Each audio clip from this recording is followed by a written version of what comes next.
First of all, I extend a very warm welcome to all of you who on this Sunday morning have got together for this very favorite topic.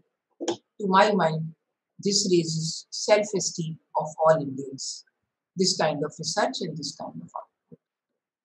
I am grateful to Sargam Talks for giving me the forum. Um, what I will not the question I many times the book has been introduced from Mahabharata retold with scientific evidence, and prior to that Ramayana retold with scientific evidence. Large number of people ask me question, why did you do so? Why did you venture to do associate the 8, 9 scientific sciences disciplines, the eminent scientists on those disciplines and their identities? Let me give a very free and frank answer. I and you all and every person who has some knowledge of science or ecology of astronomy knows two facts. Two facts are that whatever is the sky view right now outside, this will not repeat in the same manner in 25,920 years. So when a date is shown by the software, these days you are lucky you have software and you have the references in the ancient text. Not only in Indian text, they are outside also references to the sky positions of solar system basically. And the second fact, which is undisputed anywhere in the world, I emphasize, is that the last ice age ended and the current Holocene or Nutan Yuga began around 11,500 years back.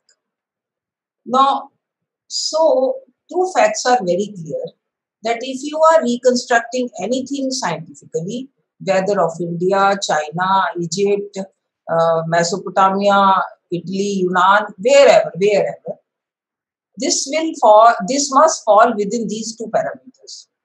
The scientific determination can be from today back 25,920 years. And the second is ecologically 12,000 years back, it was ice age and almost the entire earth was under snow and ice. And civilization, naturally civilized man will start settling down or evolving, nothing else, the nucleus remains wherever the river flows. Where the river will flow, we also know first. First, the river will always, snow will melt and river will flow near the equator. So, two things were very clear. That is, civilization in every cycle of the Holocene and Ice Age has to start from near the equator and go northward, if we are talking of north. People will go, they can come back. Like today, if 1 lakh people go to USA, 10,000 may come back. That will happen. Migrations will happen. How?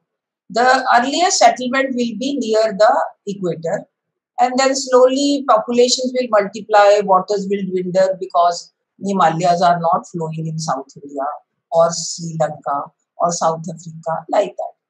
So slowly they will migrate as waters will start flowing in middle of India. We come to India now. The progression everywhere will be depending on the climate.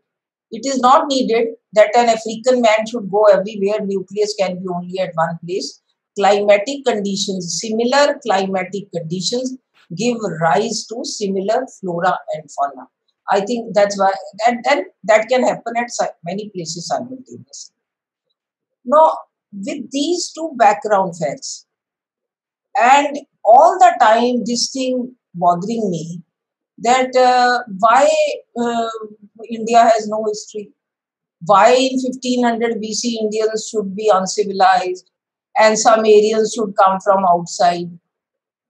Why will the nature skip most fertile perennial water resource areas of Ganga, Saraswati and Sindhu? They are mighty river systems. Nature doesn't discriminate. Nature will let the civilization flourish in this area and then slowly it will keep on moving northward right up to the North Pole or to Europe. With this background, we had, and then everyone in my house, whenever I will give, house means all surrounding, whenever we will give any example of Sri Ram or Sri Krishna, at least my children will immediately react. They will say, why do you give us example of gods?